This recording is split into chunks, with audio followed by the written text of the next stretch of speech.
we don't live in, I don't live in the world of a coach, so I don't really know what problems they're encountering on a day-to-day basis or of an ops director.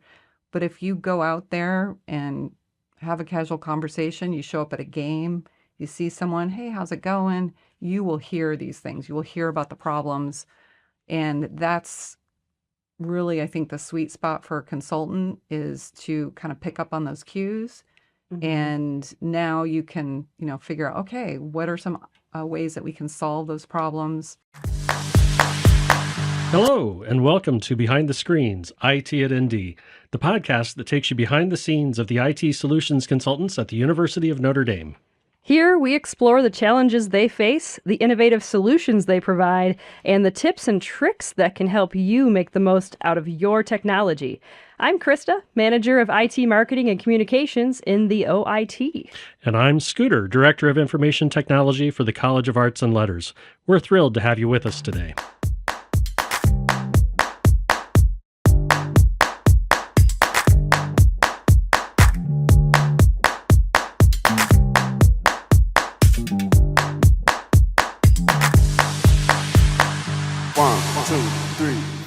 Our guest today is Tracy Fronk, IT Solutions Specialist for Enterprise Solutions and Delivery in Athletics IT. Athletics has many unique and specialized team-specific applications: sports performance, sports medicine, ticketing, compliance, supporting staff, administration, 26 varsity sports.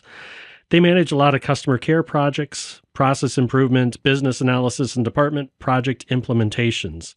So Tracy, before we start, could you tell us a little bit about your current role and the journey that brought you here? How long have you been with the university, and when did you move into your current role? And we understand maybe you're moving into a next role.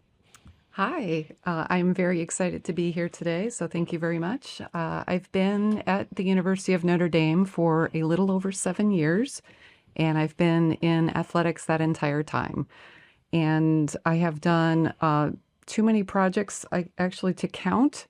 But it's been great. I've always got new and exciting things to work on, and you never know what the next project is going to be. So fun. So, can you describe IT over in athletics and, the consultancy role? Like, how many do you guys have on your team? Sure. So our team is managed by Nina Holdreed, and we have 4 staff members that report to Nina, myself, Jess Brubaker, and Matt Harris, who have both been there longer than I have. And prior to our IT fellows coming on board, Shirley Hums worked in the department for many, many, many years. So when she departed, we started an IT fellows rotation that is basically filling her position. So we have our IT fellow, who is currently Davis Lee, and he will be in athletics until about mid-April. And he handles most of the, I would say, CWP and computers and a lot of break fix, tier 2 support, anything that we get directly or bops over from the help desk. Matt Harris is managing some of that, but also he has taken over managing all of the phones. So most of our coaches, all of our coaches, at least the head coaches, have phones provided by athletics. And we just started a new agreement with Verizon from T-Mobile. So he's had tons of fun transitioning everybody over. Yeah. And then Jess and I are really focused more on the customer care and the project work. So, with phones, do you guys have to support the apps and you have to provide that? We don't provide the apps. However, we do have a way, we use MDM, so there's ways to preload certain apps that we know they're going to need. Okay. Yeah, that makes sense. We should just make a note. You mentioned Jessica Brubaker as your partner in crime here with you. We had invited Jess to be able to be here with us today, but she had other issues. She couldn't join us. So we'll just give a quick shout out to Jess that we miss her. So you talked a little bit about, you mentioned that you use IT fellows in your area, and you say that was a replacement for Shirley's position after she retired. Could you tell us a little bit more about that relationship and how it came to be? Yeah, so I will definitely admit that I was skeptical of the process when we were first kind of pitched the idea that we might have a fellow joining us instead of replacing Shirley permanently. Because there's a lot to learn, a lot of relationships, a lot of people in athletics, and our first rotation was Dylan Rankin, and so he joined after a stint over at the help desk. And then when he transitioned out, we had some overlap time with Davis, who's been our second IT fellow. But it really has been, I would say, a win-win. It's been really great for us. It's good that they come to athletics from the help desk, so they have a good foundation of support cases, and they can definitely pick up the ball. I think the hardest part, and they could probably speak to this better than I could, is just figuring out where to go, how to get in the buildings, because in addition to a lot of people, we have a lot of facilities, and it's tough to get access at times. You're constantly saying, oh, I thought my card would work, and it doesn't work. Even to this day, I cannot get into certain places of Compton. Well, and they're big spaces too. I mean, Yes. with all of the athletic fields and the courts, and yeah, it's not a small thing to find where you need to be, I'm sure. Yeah, but it's been great. Really successful, I would say. So could you tell us a little bit about your day-to-day work? We're going to ask you about game day, but we'll set that aside for the moment. But what's Monday to Friday look like for you and for Jess?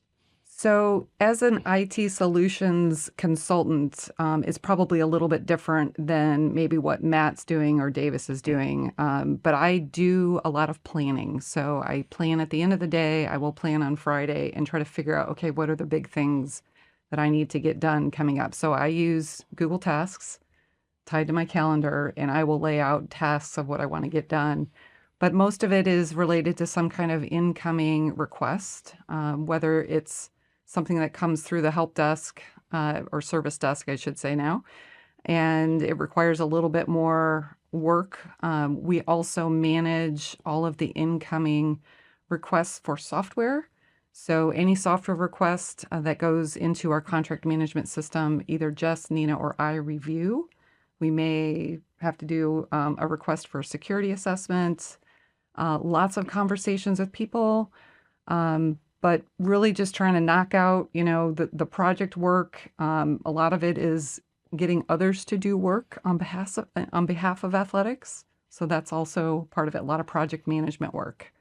Every day is different, and every project that we put through, seems like there's always some unique angle to it that you have to figure out. So, So talk a little bit about, project versus process and day-to-day versus the work that you plan. And how's your team kind of formulated where everyone has their different strengths in terms of long-term planning and handling things day-to-day? Okay, so I'll start with the process versus project. And I think a project is really well defined, right? You have a beginning and an end, you have a scope, you have deliverables, things that you're trying to accomplish. Process can be a little bit more loose, I would say, especially if it's not a well-defined process. But a lot of times people will come to us and say, hey, this is what I'm doing and I'm trying to do this, or I need to do this. It's not a project at that point. It is a process, right? Because it's work that somebody is doing. But another thing that I spend a lot of time on is process improvement, which may or may not culminate into a project, and it may or may not involve technology. So I've done a lot of process mapping over the years, get people in a room, sticky notes, okay, tell me how you're doing this, kind of put my Six Sigma lean hat on, and I actually love doing that work. And we found a lot of opportunities. Then the hard part is, okay, how do we implement these changes that we know we need to make? And resource constraint is a real thing. As far as the team is concerned, I think, Nina's kind of allowed us, I would say in some respects, to kind of lean into our strengths and things that we like to do. I probably tend to overcommit on things. So she is kind of our, I would say, helps put some guardrails up on what we will or maybe shouldn't do as far as the work. But there's way more work than we could ever possibly imagine to do. Great. So I warned you. Let me ask you about game day now. What does that look like? How do you guys decide who's working each game? Because I imagine so many sports, so many things. I mean, there's a lot going on. And then what does game day and preparing for game day look like? Okay, so I'm going to go back a few years to when I first hired in and then tell you kind of where we're at today. So when I first hired in, Crossroads was just getting finished. I donned a hard hat, and Kevin Strite and Julie Pollock walked me over, and I was like, what did I get myself into? And I heard about these tablets that we were going to put out in the premium spaces, and we were going to manage these tablets, and we were going to be on site for all of the games. So way back when, 2017, I think is when we started that. It was all hands on deck every game. And when I'm talking every game, I'm speaking of football. So for every football game, in addition to athletics IT, we also pulled in people from other areas that were volunteered. So appreciated all the support from everyone else across campus. And that was just an incredible amount of work. Thankfully, those tablets are not in use anymore, and so we ended up retiring that. So when it comes to game day support now, really just one of us is on site, Nina, and it's typically Nina, Jess, or I for the football games. And we're really just monitoring, are there any issues that we need to follow up on with regard to the tickets? That seems to be our hot button most times. We also make sure that the data transfers related to stats are functioning. We make sure that staff can access printers. A lot of it we can do before the game, and that's what we like to do, but just in case there's a blip or something that has to be dealt with game day, we certainly jump in and do that, just like the networking staff that are on site and other support people. As far as the other sports, we are typically not on site during a game, but we do a lot of pre-work before the game. So we'll make sure computers are updated. It's always fun when there's a patch or a maintenance weekend right before a whole bunch of sporting events. So then we're shooting a lot of emails out. Hey, make sure you restart your computer, because we certainly don't want to restart in the middle of a game. Great. So you were describing to us before that mobile ticketing was a big to do. Do you want to talk a little bit about that and how you guys were able to work through and troubleshoot the day of?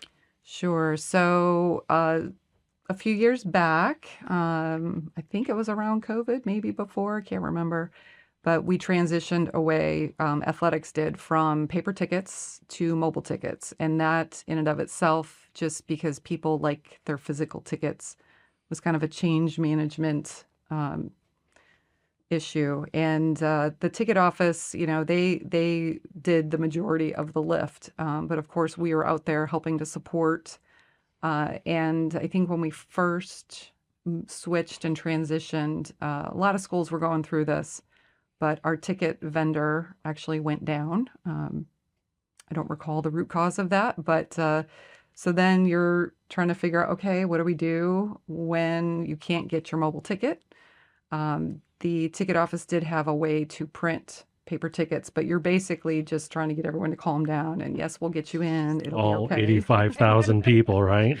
And then I think it was either the week after or the week after that our third party ticket exchange vendor went down. Oh. So yeah, what we tell everyone, and this holds true today, is to download your tickets and put them in your wallet before you come to campus.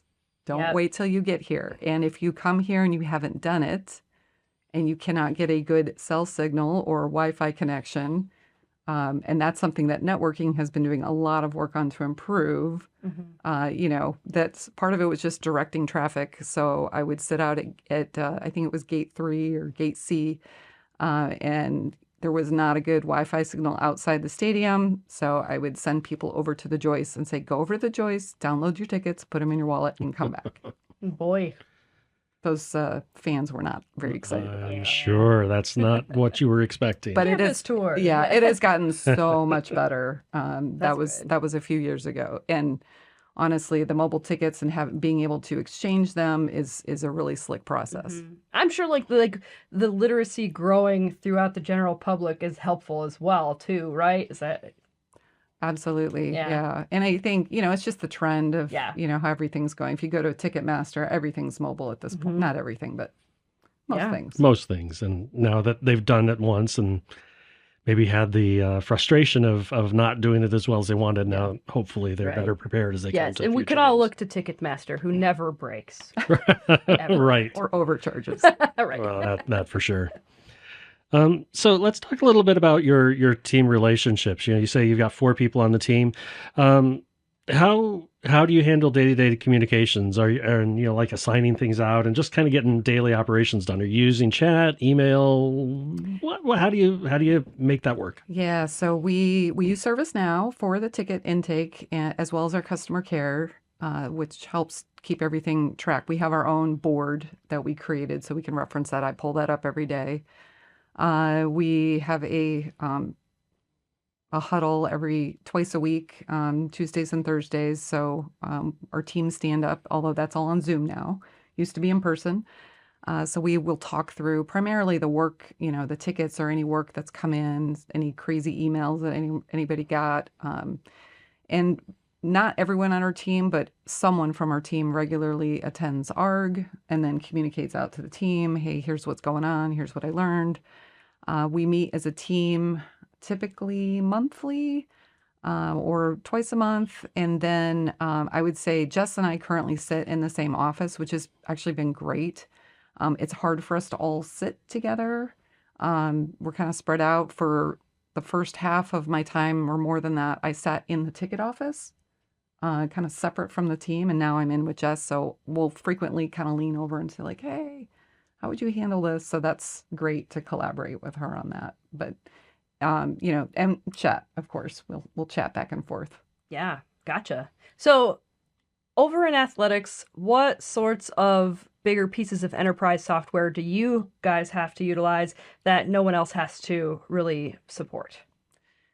Yeah, so the one platform that I think we're working on expanding the use of, it's called Teamworks. And that's a platform, that's the name of the company, but there are several applications within that platform. And about 2 years ago, we actually tried to move away from Teamworks because athletics had been using it for a while, but it really was not being used effectively. It lacked some oversight and ownership within athletics. And so the athletics compliance department came to us and said, hey, we want to roll out this other application that really is good with managing compliance information. And so we ended up rolling that out. That was a project that I led. And over the course of that next year, I kind of looked at, we're kind of running into the same problem. We don't have a lot of ownership, I would say. So I kind of pitched the idea of taking over some of that product management work of that application, because it is, every staff member, every coach, every student athlete. And there were other products that we integrate with. It's pulling data over from Banner and EMS because it pulls over the student athlete class schedule and exams. So it touches a lot of things, and it really needs, in my opinion, someone from IT that's involved rather than just, rolling it out as a project and then moving on to the next project. So thankfully, Nina and athletics leadership agreed. And so that's kind of been my work over the last 2 years. Since that time, Teamworks has purchased a whole bunch of applications, including the one that we left them for. Interesting. Yeah. So, and then they've rebranded everything. So everything's called something different now. So you really have to Great. try to speak different languages at the same time. Yeah. Gotcha. Yeah, so that's really the big one now. There's also a lot of applications that touch sports performance a lot more. Jess, I would say, handles a lot more of that. We support sports medicine in a lot of ways. We're managing everything from, injuries and tracking that to insurance claims. Shout out to the OnBase team for the work that they helped with on our student medicine insurance claim process. And there's also a data warehouse that we're working on implementing a new integration with Tableau. Because right now athletics uses a data visualization tool called Domo, and we're moving away from that to Tableau. So you mentioned the sports medicine insurance claims process, and that was something we discussed the other day. And you said there was, it was a big challenge, new opportunity. I wonder if you could just tell us a little bit more about it. Yeah, so this is one of those instances where I think, and this was fairly early on when I had hired in, Nina said, "Hey, Ann Marquez in the sports medicine department, she manages all of the third-party insurance claims. So basically, if a student athlete gets injured, they will file with their primary insurance, whether that's through mom and dad or whatever. And then anything that's not covered, Notre Dame will cover it if the injury was sustained while they're in practice or in a sporting event competition. But it requires some scrutiny because if they fall off their scooter going to class, that's not covered. So there is some oversight and some review, and we have a third-party partner that we work with. And so I went and I met with Ann Marquez, and she showed me her desk, and she had just stacks of paper lined wall to wall. And by the way, managing insurance claims was not her primary role. She's an athletic trainer. She manages all of the student athletes for women's basketball. So she's already got a full-time job, Wow. and she's managing all these claims on the side. Oh my goodness. So she just was like, "Help, how can we, somehow automate We need to this?" automate this. Yeah. Right. And it's insurance information, so it's highly sensitive. Sure. I think I was like, oh, let's see what tools we have. And really the only one that was even viable was OnBase. Mm. So, and at the time, the queue to get OnBase resources was pretty long. So it literally took probably 3 years, 2 to 3 years to get in the queue. And then once we got it going, we got it going. So, and it's been in place now for a couple years, and it's been phenomenal. So, really, really a great process. And yeah, we can pull metrics if we need to, but bottom line is if a student athlete gets injured, we're no longer trying to figure out where is their claim at. We get status updates real time, and the students get their money. Not their money, their insurance or their medical provider, I should say, gets the money. But they're not getting nasty grams, right? Saying, "Hey, Yeah. you need to pay this, you need to pay this." Yeah, so much better user experience Yes. and a lot easier on staff who aren't meant to be doing oodles and oodles of admin work. Right. And I should also say the intake process was a big game changer, because before Ann would just get pulled over to the side from a student athlete, or she'd get an email, or even get a phone call, or she'd even show up at her desk and see a stack of papers just on her chair. And she's like, "What is this for?"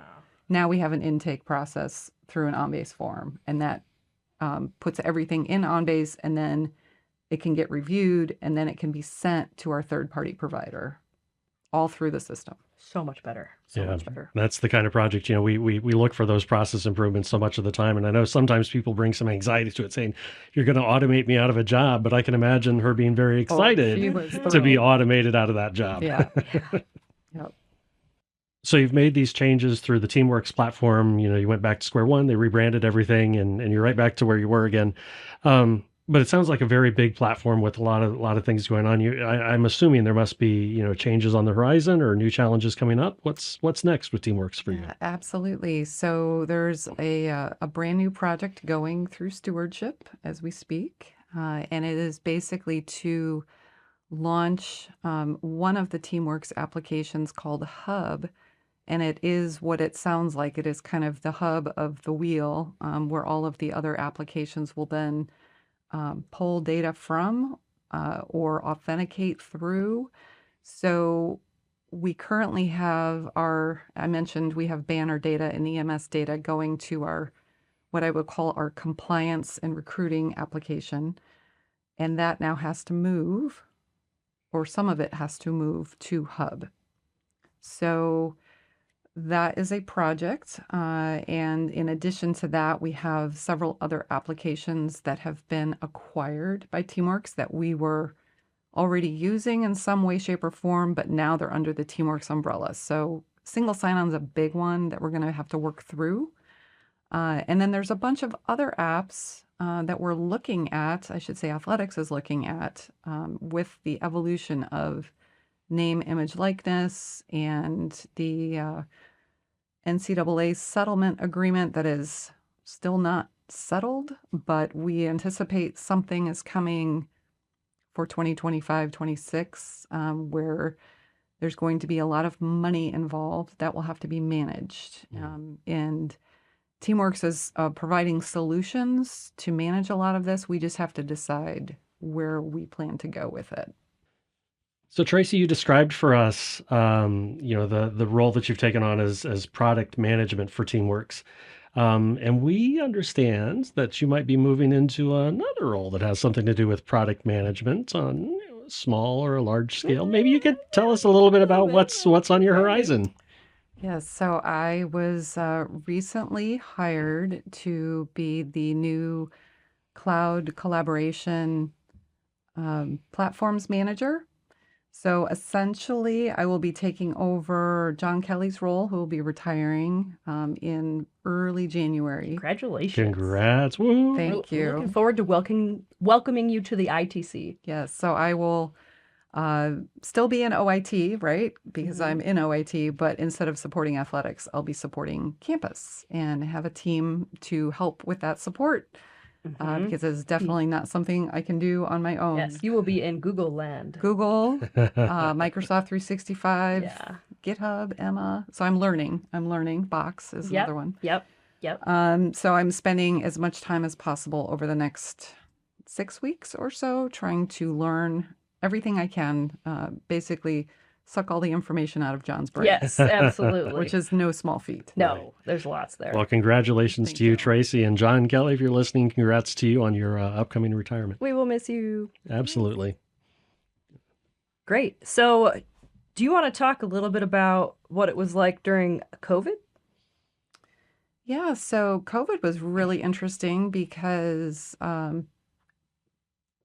we still had sporting events happening, but they limited to, there were no guests coming in, right? So faculty and staff, I think, were able to still attend. And it was definitely a slower time as far as the work that we were doing in athletics. So a lot of us helped out with classroom support, Tier 2, walk in the classrooms. So I spent a lot of time over in DeBartolo during COVID, and I learned a lot more about AV than I ever cared to learn. Oh, awesome. You should join the AV community of practice.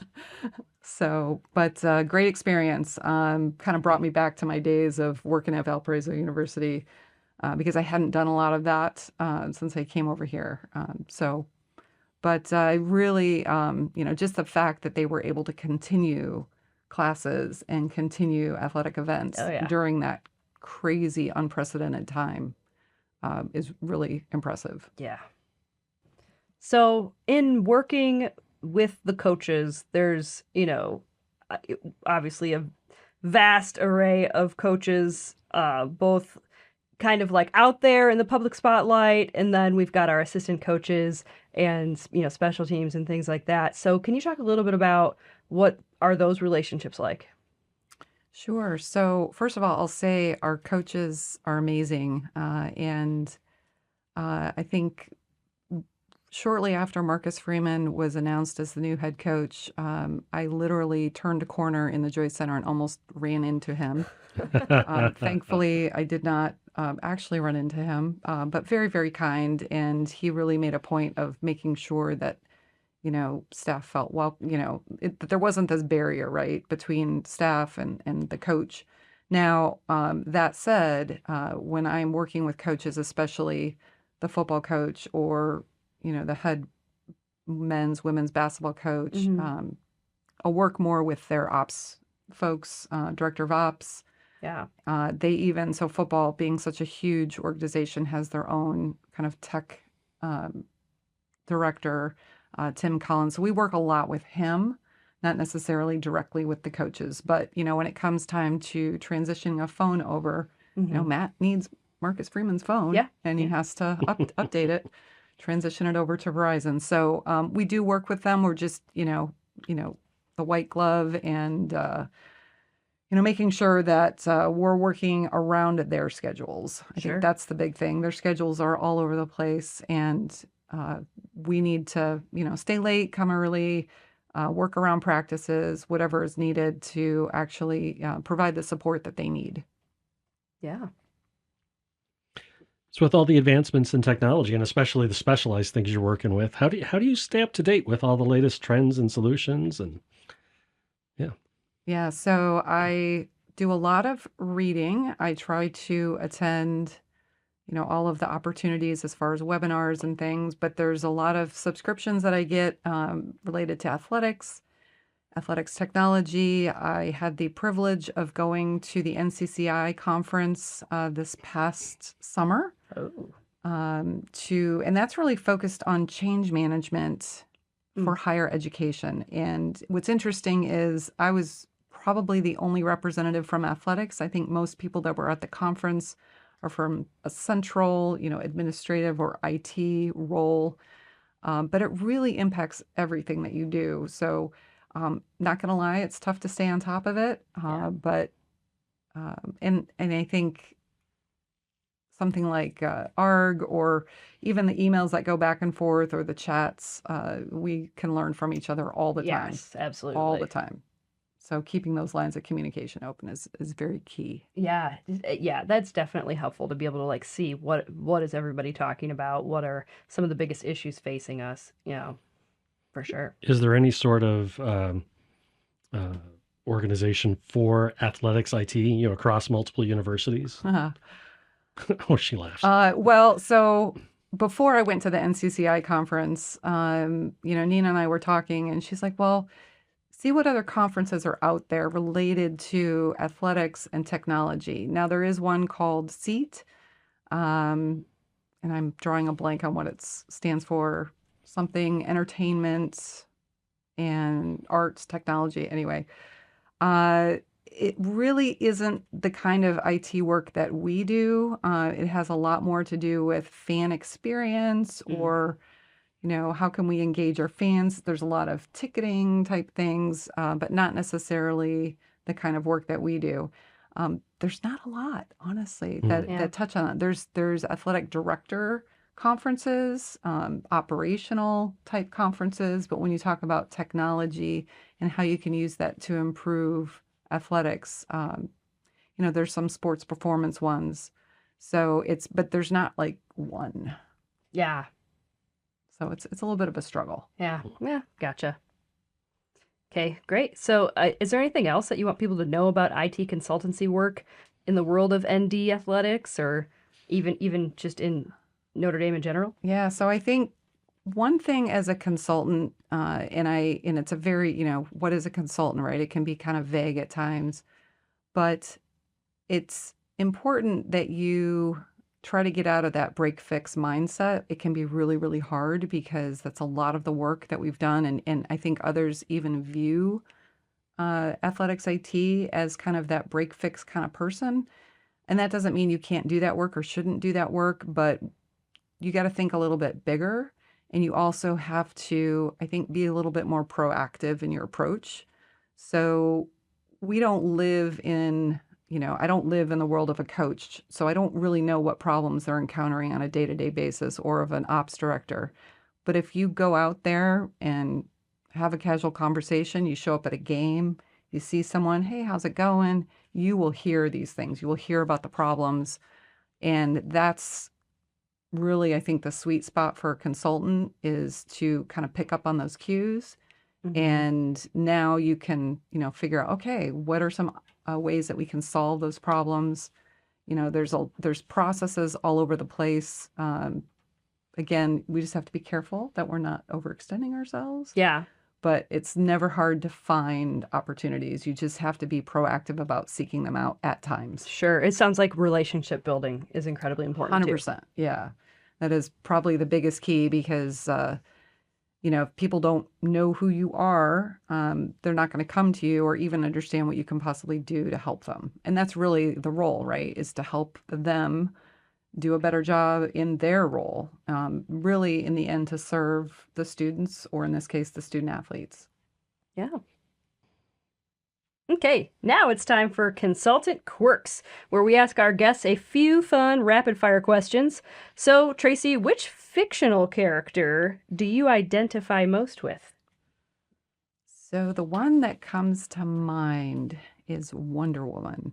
Nice. And the reason is she's right, she's in disguise and she's kind of this, you know, buttoned up professional, but has a lot of great superpowers and skills that Yeah. people maybe don't realize or may underestimate.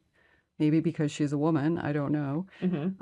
But I've definitely felt that way over my career, always working in male-dominated fields, Yep. in technology, engineering, and, so people are a little surprised sometimes. So that's why I think I identify with that character. Keep surprising them, right? Yeah. Yeah, do it. So if you could have dinner with any person, real or fictional, living or dead, who would you have dinner with? Wow, there's so many people out there. But I think I'm going to pick my Grandpa Dorn. And the reason for that is he was diagnosed with Parkinson's fairly young, in his 40s.